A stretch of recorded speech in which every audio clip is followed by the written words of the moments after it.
एक छोटे से कस्बे में जहां रात को सन्नाटा छा जाता था, एक पुराना हवेली थी। लोग कहते थे कि वहां रात को अजीब अजीब सी आवाजें आती हैं, कभी किसी के रोने की तो कभी हंसने की। गांव वालों ने उस हवेली को भूतिया हवेली का नाम दे दिया था। लेकिन 20 साल के राहुल को ये सब बकवास लगता था। वो एक जासूस टाइप का लड़का था जो हर रहस्य को सुलझाने का शौकीन था। एक रात राहुल ने अपने दोस्त मनीष को चैलेंज किया, मनीष, आज रात हम उस हवेली में जाएंगे और देखेंगे कि सच में भूत है या नहीं। मनीष डरपोक था, लेकिन राहुल के ताने सुनकर हिम्मत जुटा ली। दोनों ने टॉर्च, रस्सी और एक पुराना कैमरा लिया और रात 12 बजे हवेली की ओर निकल पड़े। हवेली का दरवाजा खुलते ही ठंडी हवा का झोंका आया। अंदर घुप अंधेरा था और हवा में पुराने लकड़ी की सड़ांध भरी थी। राहुल ने टॉर्च जलाई और आगे बढ़ा, मनीष पीछे पीछे कांपते हुए। तभी एक कमरे से खट खट की आवाज आई। राहुल ने मनीष को आंख मारी और कहा, देख, अब मजा आएगा। वो कमरे की ओर बढ़े। वहां एक पुराना संदूक था जो अपने आप हिल रहा था। मनीष तो डर के मारे चीखने वाला था, लेकिन राहुल ने हिम्मत से संदूक खोला। संदूक में कोई भूत नहीं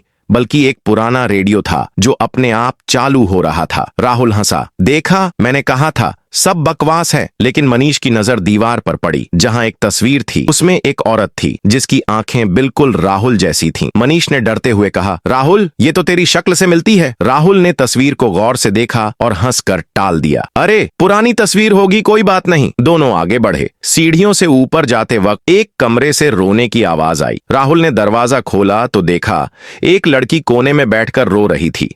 उसने साड़ी पहनी थी और चेहरा ढका हुआ था। राहुल ने पूछा, आप कौन हैं? यहाँ क्या कर रही हैं? लड़की ने बिना चेहरा उठाए कहा, मुझे बचाओ, वो मुझे मार देगा। मनीष तो डर के मारे भागने को तैयार था, लेकिन राहुल ने हिम्मत दिखाई और लड़की के पास गया। जैसे ही राहुल ने लड़की का चेहरा देखने की कोशिश की, वो गायब हो गई। मनीष चीखा, राहुल, ये भूत है। लेकिन राहुल को यकीन था कि कोई खेल चल रहा है। उसने कमरे में तलाशी ली और दीवार के पीछे एक गुप्त दरवाजा मिला।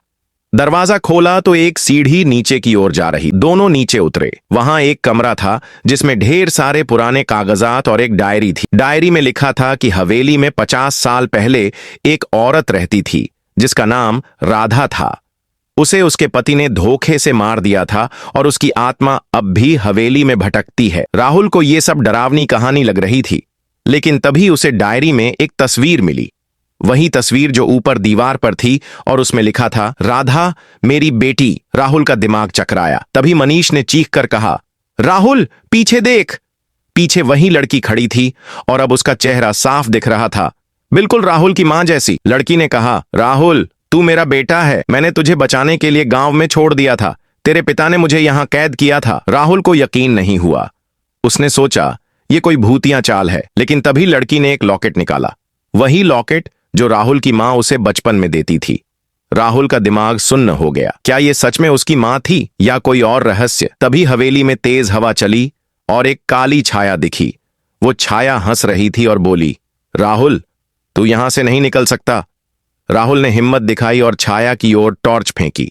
छाया गायब हो गई, लेकिन तभी हवेली हिलने लगी। मनीष चीखा, राहुल, भागो। दोनों भागे, लेकिन राहुल ने डायरी और लॉकेट अपने साथ लिया। बाहर निकलते ही राहुल ने देखा कि हवेली के गेट पर एक ताला था जो कभी खुला ही नहीं था।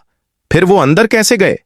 मनीष का चेहरा सफेद पड़ गया। राहुल ने डायरी खोली तो उसमें आखिरी पेज पर लिखा था, जो भी इस हवेली में आएगा वो मेरे साथ फंसेगा। और तभी राहुल की जेब में रखा लॉकेट गायब हो गया। अब आप लोग कमेंट में बताओ, वो ताला लगा था तो अंदर कैसे गए? क्या ये सपना था या कुछ और? अगर यह तक देख रहे हो तो वीडियो को लाइक और चैनल को सब्सक्राइब जरूर करना। और ऐसे ही कहानी सुनना है तो रोज आना। इस चैनल पर चलता हूं, नहीं तो मुझे वो चुड़ैल उठा ले जाएगी। बाय।